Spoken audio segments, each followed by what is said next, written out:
Hi, my name is Michael, and this is Old Vegas Legends. Here is something Vegas never tells you. The most dangerous gambler who ever walked through a casino door was not a mobster, not a card shark, not a whale in a three-piece suit with a briefcase full of cash.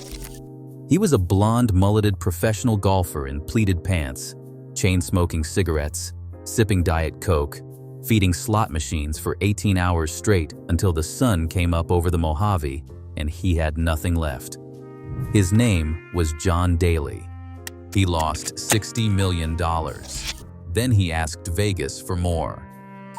The kid from nowhere. To understand what John Daly became, you have to understand where John Daly came from. Because nobody who grows up the way John Daly did is supposed to end up anywhere good.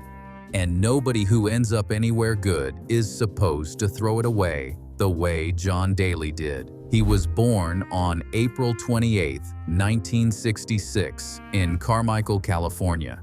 His father, Jim Daly, worked construction. His mother, Lou, kept the family together through moves that took them across the South and Midwest, chasing work, chasing stability, chasing the next town that might stick. They landed eventually in Dardanelle, Arkansas. Population just under 4,000. The kind of place where Friday night means high school football and Sunday means church. And nobody is thinking about Augusta National or the Claret Jug. John Daly started swinging a golf club when he was 4 years old. His father introduced him to the game, and something happened in that first swing that neither of them could explain. The kid had power. Raw, uncooked, terrifying power. By the time he was 12, he was playing off scratch. By the time he was in high school, college recruiters were calling. But here's the part the highlight reels skip over. The drinking started young too. Daly himself has said it. He has been open about it in a way that most athletes never are, with the kind of brutal honesty that makes you respect a man even as you watch him destroy himself. By his own account, he was drinking heavily through his college years at the University of Arkansas. Not party drinking, not weekend drinking, the other kind. He turned professional in 1987. He spent years grinding the mini tours, the second-tier circuits where nobody watches and nobody cares, and the prize money would not cover your motel bill if you missed the cut. He was bigger than the game seemed to want him to be, louder, wilder, less polished. Golf in the 1980s wanted clean-cut and conservative. John Daly was neither. But the swing, nobody could argue with the swing. 340 yards off the tee, sometimes 350. At a time when 270 was considered long, John Daly was operating in a different physics entirely. He did not grip and rip. He gripped and detonated. The question was whether anyone would ever give him a stage big enough to detonate on. I'll be honest, when I first came across the full details of what happened at the 1991 PGA Championship, I was convinced it couldn't possibly be true. I had to verify it myself, multiple sources, multiple times. Because this story sounds like something a Hollywood screenwriter invents at 2 in the morning when the deadline is tomorrow and the coffee has run out. Here's what actually happened. The field was set. The favorites were established. Nick Price, Corey Pavin, Tom Kite. The men who ran professional golf in that era, polished and prepared, had been planning for this major for months. John Daly was the 9th alternate. The 9th. 8 other players had to withdraw before he even got a phone call. And they did. He was driving to Memphis for a lesser event when his phone rang. "Get to Indiana. You're in." He drove through the night, 450 miles. He arrived without a practice round, without a caddy he knew. He grabbed a bagman named Jeff Medlin, handed him a yardage book he had never studied, and walked to the first tee. What happened over the next 4 days is one of the great sporting miracles in American history. Daly blitzed crooked stick. Bunkers designed to punish long hitters, he flew them. Rough meant to trap wild drives. He muscled out like it was nothing. The gallery abandoned the established stars and started following this unknown blonde kid with the mullet and the swing that looked like it belonged to a different species. 12 under par. Won by 3 shots. Nobody knew his name Thursday morning. Everyone knew it by Sunday night. When Medlin hugged him on 18, both men were crying. Medlin would later die of leukemia. Daly dedicated his next major to him. America fell in love instantly. The demons were just getting warmed up. By 1995, John Daly was already a legend. But that summer at St. Andrews, he became something else entirely, something permanent. The British Open at the Old Course, the most historic venue in golf. The wind came off the North Sea, cold and sideways, the way it always does at St. Andrews, the way it has for 5 centuries. The kind of conditions that expose every technical flaw in a golf swing. The kind of course that rewards precision and patience. John Daly responded by hitting the ball 360 yards and making it look like he was having the time of his life. He won in a playoff over Costantino Rocca. When the claret jug was placed in his hands, he held it up with that grin, a cigarette nearby, a Diet Coke nearby, and the image burned itself into the memory of everyone who saw it. 2 majors, 1991 and 1995. Most professional golfers play their entire careers without winning one. John Daly had 2 before he turned 30. Sponsorships poured in: Callaway, Wilson, Reebok. His face was everywhere. His swing was everywhere. Golf Digest ran features. ESPN ran highlights. And something interesting happened that does not happen often in a sport like golf. Working-class America claimed him. Not the country club crowd, not the corporate gallery with their khakis and their logoed umbrellas. The guys who played public courses on Saturday mornings with buddies from work, who kept a 6-pack in the cart and smoked cigarettes between holes and did not care what their backswing looked like. Those guys looked at John Daly and saw themselves. He was anti-golf at a time when golf needed anti-golf desperately. He wore loud pants before loudmouth golf existed. He ate fast food. He drank. He did not pretend to be something he was not. The tragedy, which you can already see coming if you are paying attention, is that the same authenticity that made America love him was the thing that was quietly eating him alive. When the slots found him.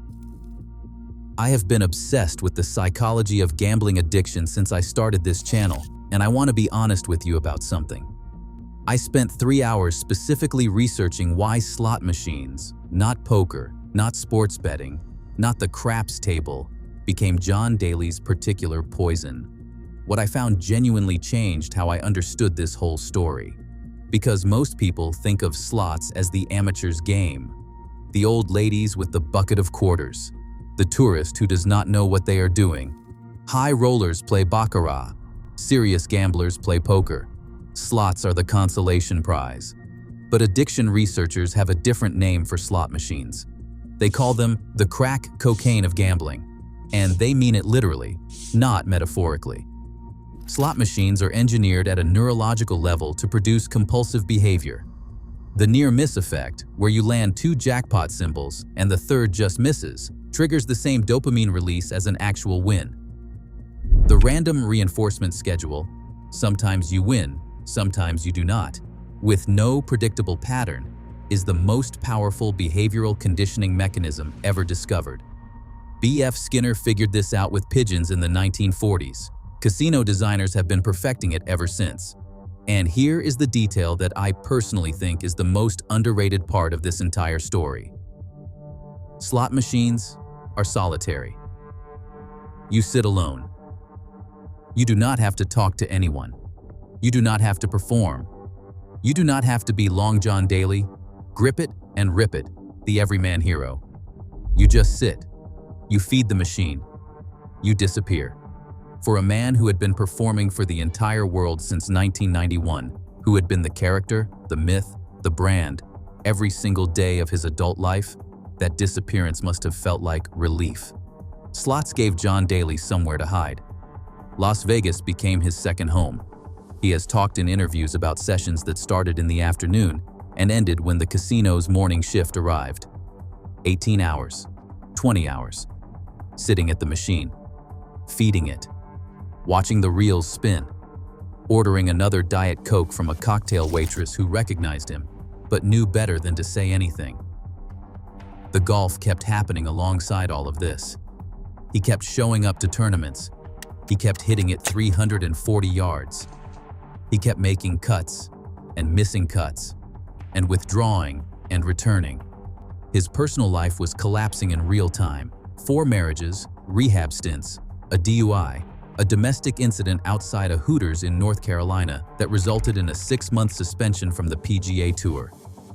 But Vegas was where he really lived. $60 million.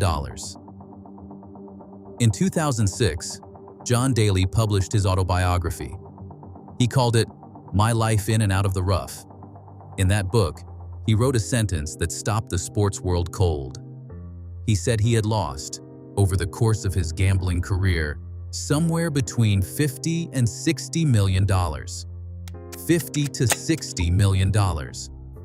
I want you to sit with that number for a moment, the way I had to when I first encountered it, because it does not process immediately. Your brain rejects it. It files it in the category of things that cannot be real. So let me help you make it real.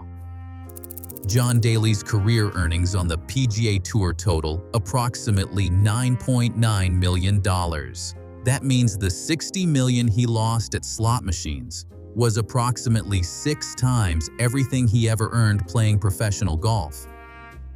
He did not lose his golf money alone. He lost his golf money, his endorsement money, his appearance fee money, and then he lost money he did not have. In his book, Daly described sessions at the Wynn Las Vegas and the Bellagio where he would sit at $5 slot machines. At his level, $5 slots meant $500 per pull. You can burn through $25,000 in an hour without standing up. You can burn through $100,000 before dinner. He described one session where he lost $1.65 million in 5 hours at a slot machine alone. $1,650,000. Gone before sunrise. Now here is where the story pivots from tragedy to something that is almost impossible to look away from. The casinos knew exactly who he was. They knew his worth. They knew his habits. And they kept giving him credit. That is how the machine works, not the slot machine, the entire machine. Casinos extend credit to high-value players the way certain pharmaceutical companies used to dispense opioids to certain doctors, with full knowledge of what was happening and full commitment to making sure it kept happening. Daly was a casino's dream, famous enough to attract attention, reckless enough to lose at extraordinary speed, and, crucially, proud enough to keep coming back. Because that is the thing about John Daly that makes this different from a simple addiction story. He did not hide it the way most addicts do. He wrote it in a book. He told interviewers.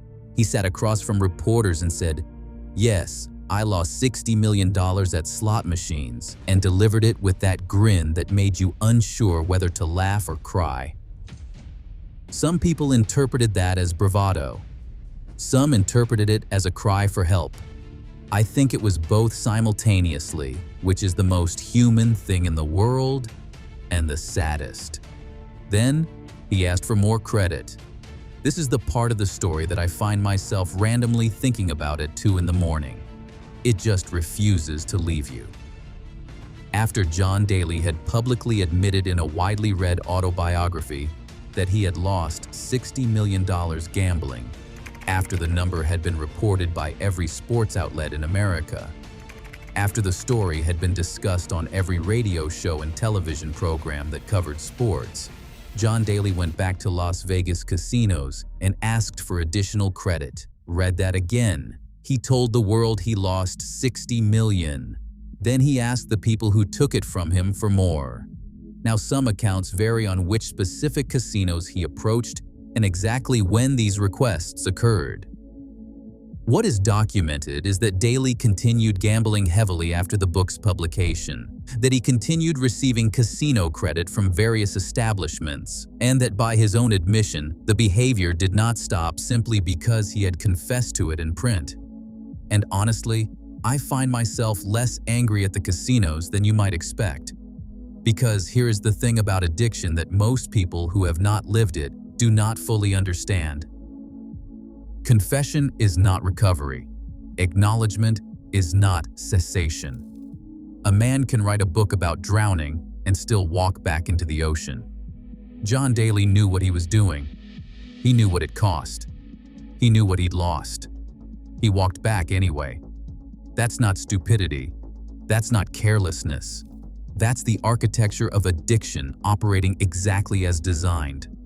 The brain that has been rewired by 18-hour slot sessions doesn't respond to logic, doesn't respond to public confession, doesn't respond to the number 60 million written in black and white on a published page.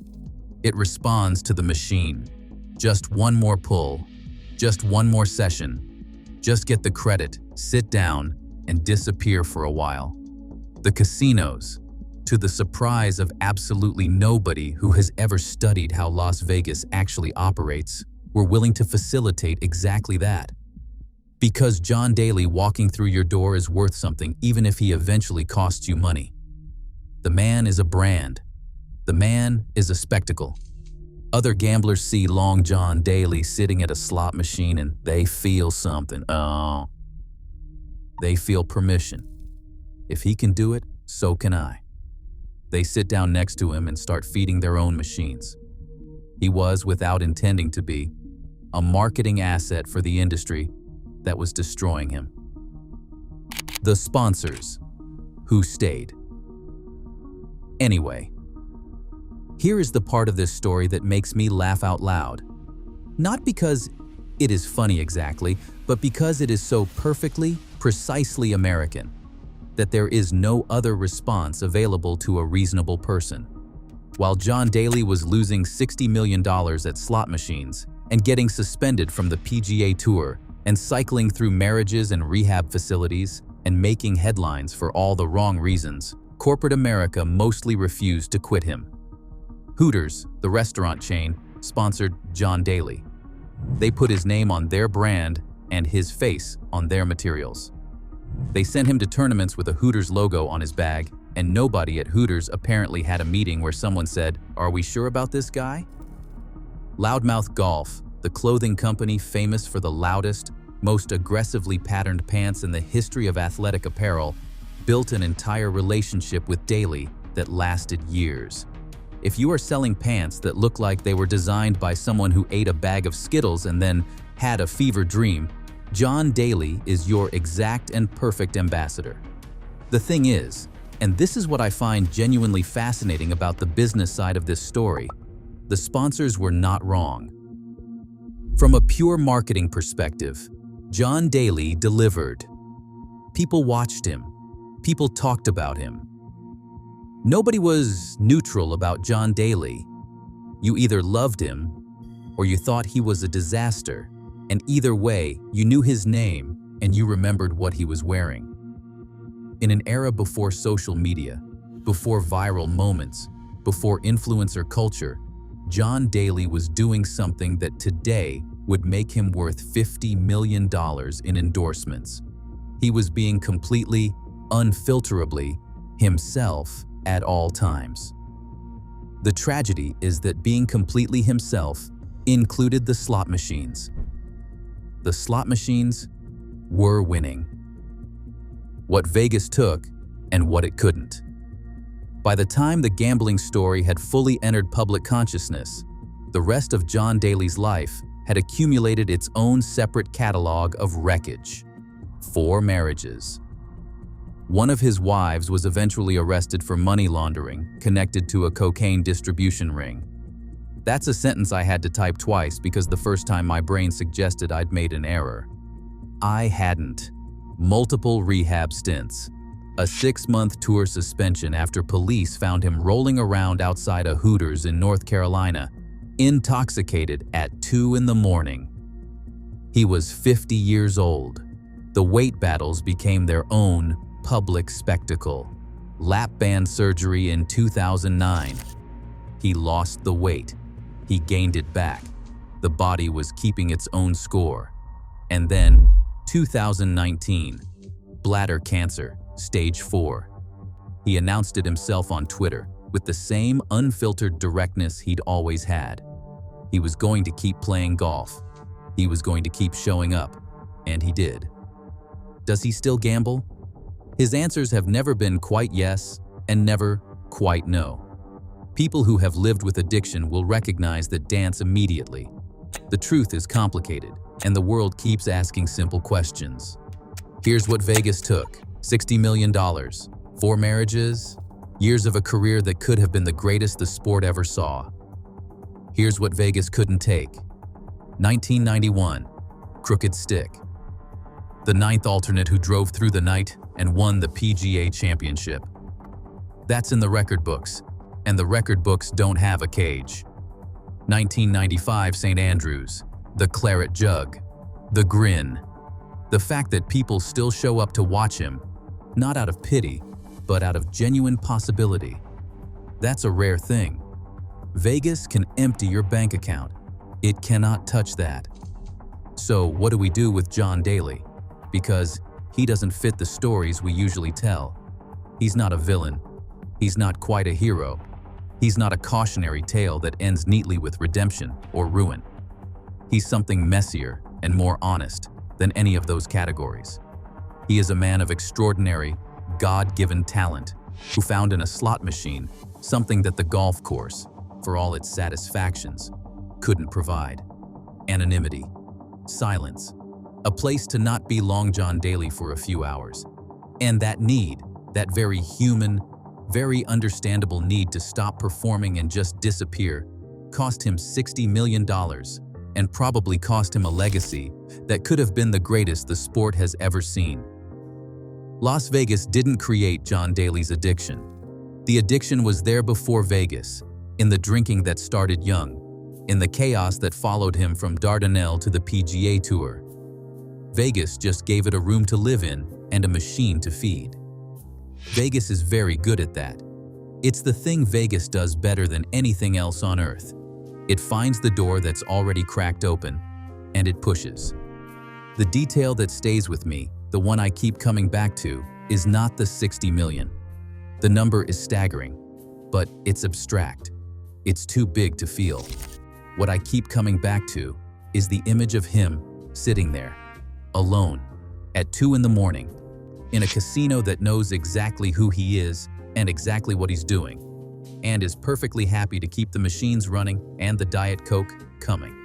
The most famous golfer in America, the man who hit the ball farther than anyone alive, sitting alone in a chair, feeding quarters into a machine, trying to disappear. That image is Las Vegas at its most honest. Strip away the neon, strip away the showgirls and the buffets, and the billion-dollar resort lobbies, and that's what's underneath. A room full of people trying to disappear, and a house that profits from every second they stay. John Daly is still out here, still riding the cart, still signing the autographs, still grinning at cameras with a cigarette somewhere nearby. I hope he found some peace. I genuinely do. Because whatever he cost himself, whatever the machines took, the man gave the world 2 majors and a swing that nobody who ever saw it could forget. In this city, in this business, in this game, that counts for something. It has to. That was the story of John Daly, the man who lost $60 million to Vegas and asked Vegas for more. Which part of this story hit you the hardest? Tell me in the comments below. I read every single one.